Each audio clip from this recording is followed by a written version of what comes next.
ہمدردی پیدا ہو جاتی ہے. وہ محسوس کرتا ہے کہ اگر مجھے ایک دن کھانے کو نہ ملا تو یہ حال، تو جن کو روز ہی مشکل پیش آتی ہے، جن کے بچے روز ہی روتے روتے سو جاتے ہیں، ان ماں باپ کے دل پہ کیا گزرتی ہوگی. تو پھر اللہ کے راستے میں خرچ کرنے کا ایک داعیہ پیدا ہوتا ہے. غرباء اور مساکین کے اوپر خرچ کرنے کا دل کے اندر ایک شوق پیدا ہوتا ہے.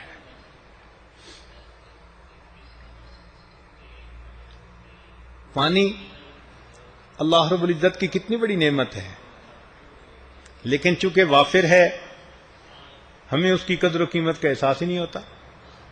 کتنے دوستوں کو دیکھا مسواک کر رہے ہوتے ہیں، ٹوٹی چل رہی ہوتی ہے.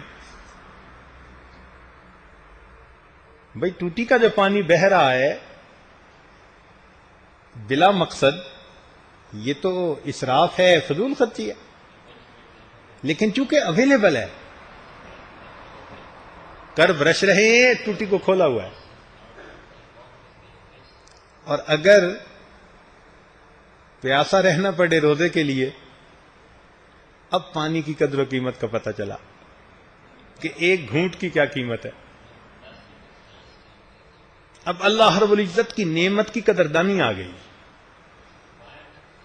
وہ بھی تو لوگ ہیں جن کو پانی صحیح طرح میسر نہیں، دور سے بھر کے لاتے ہیں، کبھی مرد لاتے ہیں، کبھی عورتیں لاتی ہیں.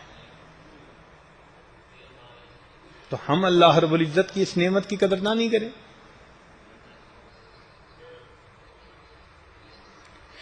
پھر روزہ انسان کے اندر صبر کی صفت پیدا کر دیتا ہے. ریفریجریٹر کے اندر خوب اچھے اچھے کولڈ ڈرنکس رکھے ہوئے ہیں اور پیاس بھی ہے مگر پیتا نہیں. اور تو اور حلق خشک تھا، وضو کرنے بیٹھا، وضو کے لیے منہ میں پانی لے کے کلی بھی کی. اب پانی کتنا قریب پہنچ گیا، پیتا نہیں، پورا کا پورا پانی واپس نکالتا ہے، ایک قطرہ بھی آگے نہیں جانے دیتا. اب احساس ہوا نا کہ اللہ یہ کتنی بڑی نعمت تھی. تو انسان کے اندر ایک قوت پیدا ہوئی صبر کرنے کی، اور یہ صبر انسان کو شریعت پر چلانے میں بہت معاون ہے. اپنی خواہشات کو روک لینا، اس کو صبر کہتے ہیں، اور روزہ ہمیں صبر سکھاتا ہے.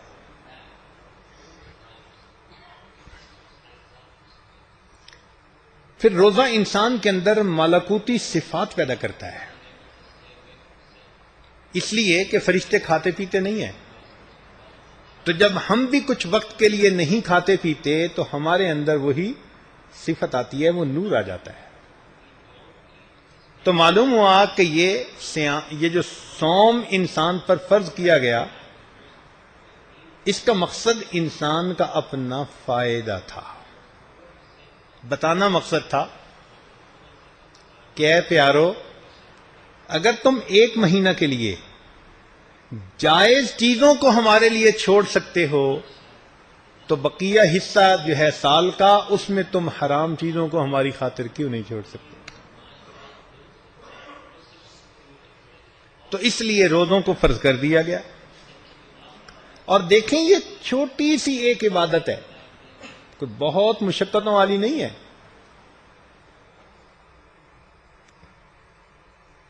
اپنی رضا کی خاطر اللہ تعالیٰ جو چاہتے شرط لگا دیتے. یقین جانیے کہ اگر اللہ رب العزت یہ شرط لگا دیتے کہ میرا وصل چاہنے والو، میری طرف آنے کے لیے تم آگ میں سے گزر کے آؤ، آگ میں غسل کر کے آؤ، تو ایسے اللہ کے بندے دنیا میں اٹھ کھڑے ہوتے جو اللہ کی خاطر یہ بھی کر کے دکھا دیتے. اس محبوب حقیقی خاطر کون سی بڑی بات ہے. دنیا کے محبوبوں کی خاطر لوگ کیا کچھ کر لیتے ہیں. وہ شیریں فرہاد کا واقعہ سنا ہے نا، کہ فرہاد نے اپنے محبوب کے وصل کی خاطر پورے پہاڑ کو کھودنا شروع کر دیا تھا، تو پھر اس محبوب حقیقی کے لیے تو ہم بہت کچھ کر سکتے ہیں. اور یہ محبوب کی عادت ہوتی ہے کہ جو محبت کا دعویٰ کرے اس کو آزماتے ضرور ہیں. دودھ پینے والا مجنو تو نہیں ہے یہ کہیں.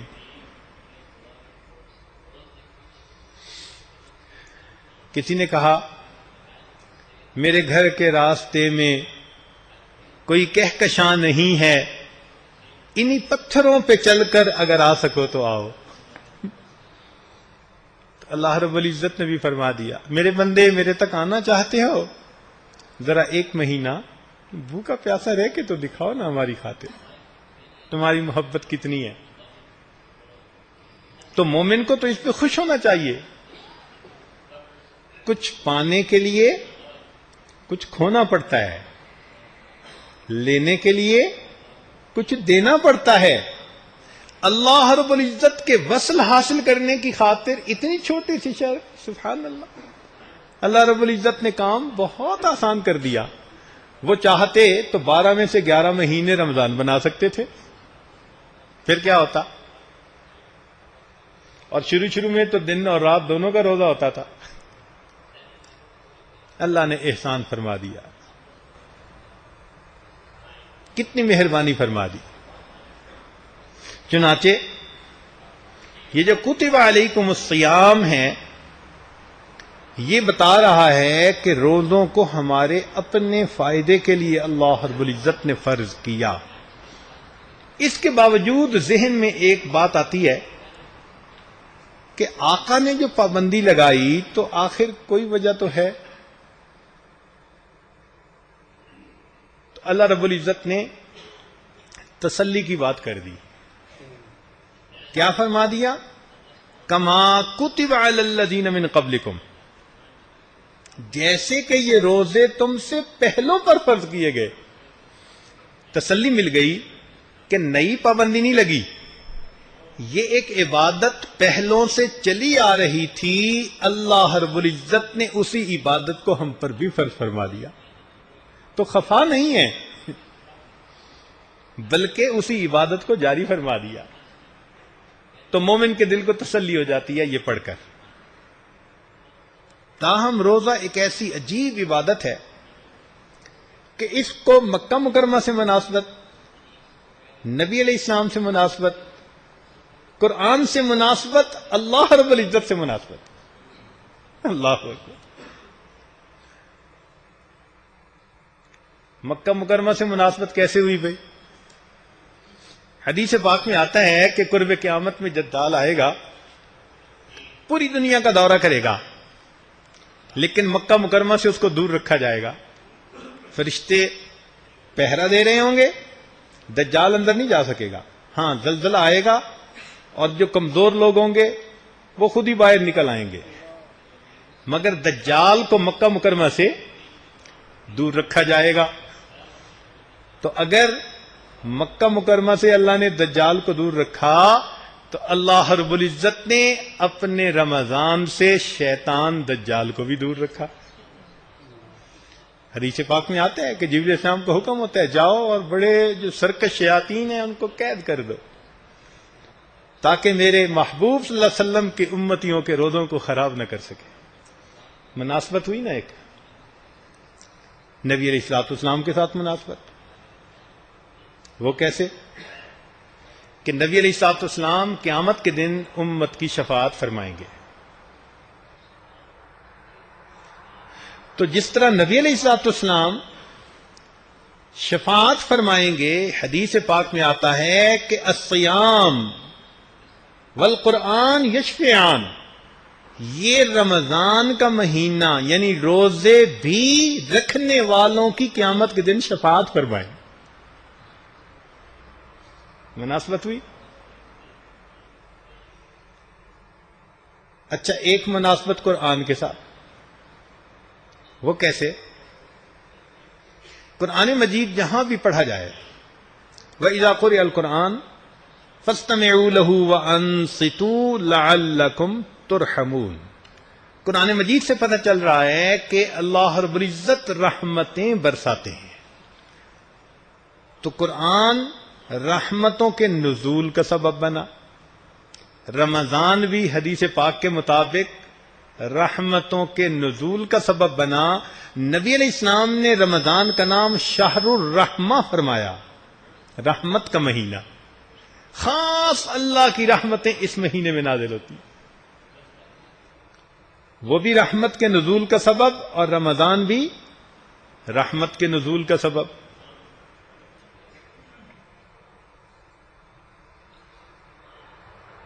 اور اس کے علاوہ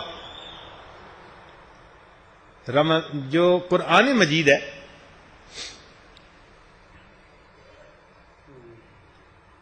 وہ اللہ رب العزت کا کلام ہے. تو اللہ رب العزت کی صفت ہے، اللہ کے ساتھ اس کو ایک مناسبت ہے. نبی علیہ السلام نے فرمایا کہ قرآن اللہ رب العزت کا کلام ہے، فَإِنَّهُ کلام اللہ. قرآن اللہ کی بولی ہے، کلام ہے اللہ کا. اللہ نے کلام فرمایا تو اللہ سے ایک نسبت ہوئی نا قرآن کو. اور روزہ کیا ہوتا ہے؟ کھانا پینا جماع سے پرہیز، اور کھانے پینے سے منزہ اور مبرہ کون ذات ہے؟ اللہ رب العزت کی ذات ہے. تو یہ صفت خداوندی ہے. روزہ جو ہے نا یہ کس کی صفت ہے؟ صفت خدا. وہ کلام خدا اور یہ کیا ہوا؟ صفت خدا. پھر ایک نسبت آپس میں ہو گئی نا آپس میں. قرآن مجید برکات آنے کا سبب. یہ کتاب ایسی ہے مبارکن، برکت والی کتاب ہے. اور رمضان کا مہینہ نبی علیہ السلام نے حدیث پاک میں فرمایا کہ کہ ایسا شہر البرکہ، برکت والا یہ شہر ہے، مہینہ ہے. تو وہ بھی برکتوں کے نزول کا سبب، یہ بھی برکتوں کے نزول کا سبب. پھر دیکھیں قرآن بھی قیامت کے دن شفاعت کرے گا، روزہ بھی قیامت کے دن شفاعت کرے گا. تو رمضان کے ساتھ رمضان اور قرآن آپس میں بہت مناسبتیں. اسی لیے قرآن مجید رمضان المبارک میں اترا. بلکہ جتنی کتابیں آسمانی ہیں وہ ساری کی ساری رمضان کے مہینے میں اتاری گئی. چنانچہ صحائف ابراہیمی 3 رمضان کو، زبور 18 رمضان، تورات 6 رمضان، انجیل 13 رمضان، قرآن مجید 27 رمضان. تو دیکھو نسبت ہو گئی. پھر نبی علیہ السلام سے بھی تو ہے نا نسبت اس رمضان کی. قرآن کن پر اتارا گیا؟ نبی علیہ السلام پر اتارا گیا. اور کس مہینے میں اتارا گیا؟ رمضان میں اتارا گیا. نسبتیں دیکھیے. اس لیے یہ رمضان ایک خصوصی مہینہ ہے برکتوں کا. دیکھیں دستور یہ ہے کہ جب بڑے کسی چیز کو بڑا کہہ دے نا تو وہ چیز واقعی بہت بڑی ہوتی ہے. نبی علیہ السلام نے صحابہ کو اکٹھا فرما کر کہا لقد اضلکم شہر عظیم، تمہارے اوپر ایک بڑا مہینہ آ رہا ہے. اندازہ لگائیے کہ اس کی برکتوں کا کیا حال ہوگا. بھئی جس مہمان کی کوئی انتظار کرے وہ کوئی خاص ہی مہمان ہوتا ہے نا. نبی علیہ السلام 3 مہینے پہلے سے دعائیں مانگتے تھے، اللہم بارک لنا فی رجب و شعبان و بلغنا رمضان. ہے نا کوئی احترام والا، عزت والا، برکتوں بھرا مہینہ کہ اللہ رب العزت کے پیارے حبیب صلی اللہ علیہ وسلم اس مہینہ تک پہنچنے کی اللہ کے سامنے دعائیں فرماتے تھے. چنانچہ روزہ ایک ایسی عبادت ہے کہ اس کا اجر اللہ رب العزت نے اپنے ذمہ لیا. اس لیے جو انسان روزہ رکھتا ہے تو فرشتے اس کا اجر نہیں لکھتے، بلکہ صرف لکھ دیتے ہیں کہ اس بندے نے روزہ رکھا. قیامت کے دن جب انسان اللہ رب العزت کے حضور جائے گا تو اللہ رب العزت اس وقت بندے کھڑا فرمائیں گے، کہیں گے میرے بندے الصوم لی وانا اجزی بہ، روزہ میرے لیے اور اس کی جزا، اس کا بدلہ بھی میرے ہی ذمہ۔ اور بڑوں کی دین بھی تو بڑی ہوتی ہے نا۔ سائل نے حاتم طائی سے 5 دینار مانگے تھے، اس نے اپنے خادم سے کہا تھا کہ اس کو 500 دینار دے دو، تو خادم نے پوچھا کہ مانگے تو 5 ہیں اور آپ 500 دلوا رہے ہیں؟ کہنے لگا اس نے اپنے ظرف کے مطابق مانگا، میں نے اپنے مقام کے مطابق دیا۔ تو دنیا کے سخی اگر اس طرح دیتے ہیں تو سوچیں تو صحیح کہ جہاں اللہ رب العزت عطا کرنے والے ہوں گے، اللہ اکبر کبیرہ، اس مالک کی پھر دین کتنی بڑی ہوگی۔ تو اس روزے کی عبادت کا اجر اللہ رب العزت عطا فرمائیں گے۔ اس لیے یہ مہینہ انتہائی برکتوں والا مہینہ۔ نبی الاسلام نے فرمایا اولھا رحمتن، پہلے 10 دن رحمت، اوسطھا مغفرتن، درمیان کے 10 دن مغفرت، وآخرھا عتق من النار، اور آخری 10 دن تو آگ سے آزادی کے۔ کیا مطلب؟ کہ جو لوگ گناہوں سے پاکیزہ تقوی بھری زندگی گزارنے والے تھے، پہلا عشرہ رحمت، پہلے عشرے میں ہی ان کی مرادیں پوری ہو گئیں، کی مغفرت ہو گئی۔ جو خطا کار تھے، گناہ بھی کر لیتے تھے، رو دھو بھی لیتے تھے، تو رمضان کے پہلے 10 دن کی رحمتیں جب ان کو ملیں تو اوسطھا مغفرتن، تو دوسرا ان کے لیے مغفرت کا سبب ان کے گناہ سب دھل گئے۔ اور تیسرا عشرہ کچھ ایسے لوگ تھے کہ جو رمضان کے علاوہ فسق و فجوری میں رہتے تھے، غفلت بھری زندگی تھی، مسجد کا رخ ہی نہیں کر پاتے تھے، انہوں نے اپنے آپ کو جہنم کی آگ کے لیے فٹ کر لیا تھا۔ رمضان کا مہینہ آیا، پہلے عشرے کی رحمتیں ملیں، دوسرے عشرے کی برکتیں ملیں، تو ان رحمتوں اور برکتوں سے اتنے گناہ دھل گئے کہ آخرھا عتق من النار، اللہ نے آخری عشرے میں ان کو بھی جہنم سے آزاد فرما دیا۔ لہذا رمضان مبارک کا مہینہ اللہ رب العزت کی رحمتوں کا خزینہ ہے۔ ایک عام دستور ہے کہ جب گیسٹ روم کی صفائی ہو رہی ہو، بستر نیا بچھایا جا رہا ہو، چیزیں رکھی جا رہی ہوں، تو دیکھنے والے کو پتہ چلتا ہے بھئی کسی گیسٹ کو بلا رہے ہیں، کوئی آ رہا ہے۔ حدیث پاک میں آتا ہے کہ رمضان کا مہینہ آنے سے پہلے جنت کو دھویا جاتا ہے خوشبوؤں سے، دھونی دی جاتی ہے خوشبوؤں کی۔ جنتی مخلوق پوچھتی ہے ملائکہ سے کہ تیاریاں کس کے لیے ہو رہی ہیں؟ ان کو بتا دیا جاتا ہے کہ امت محمدیہ کے لوگ روزہ دار روزے رکھیں گے اور ان کو اللہ رب العزت جنت میں الاٹمنٹ فرمائیں گے، اس لیے تیار کر رہے ہیں۔ تو یہ مہینہ برکتوں کا مہینہ۔ چنانچہ تاریخ یہ بتاتی ہے کہ جتنے بھی لوگ شروع سے لے کے آخر تک آئے، مختلف مذاہب والے، سب کے اندر روزے فرض تھے، کیونکہ اللہ تعالیٰ نے جو کہہ دیا کتب علی الذین من قبلکم۔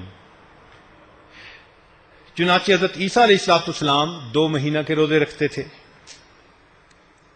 حضرت آدم علیہ السلام نے ایام بیض کے روزے رکھے، حضرت نوح علیہ السلام نے 10 محرم کا روزہ رکھا، حضرت داؤد علیہ السلام 1 دن روزہ 1 دن افطار، 6 مہینے کے روزے رکھتے تھے، حضرت موسیٰ علیہ السلام نے 40 دن کے روزے رکھے،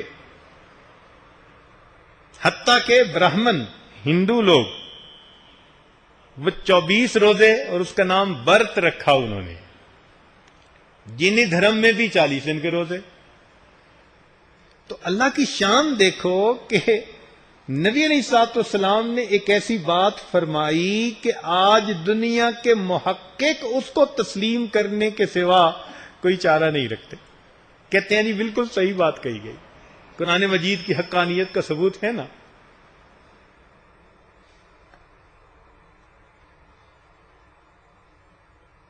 یہ روزے اللہ رب العزت کو اتنے پسند کہ فرماتے ہیں خلوف فم الصائم اطیب من ریح المسک، اللہ کے نزدیک روزہ دار کے منہ سے جو مہک آتی ہے وہ مشک کی خوشبو سے زیادہ پسندیدہ ہوتی ہے۔ اللہ تعالیٰ روزے دار کو کتنا پسند فرماتے ہیں۔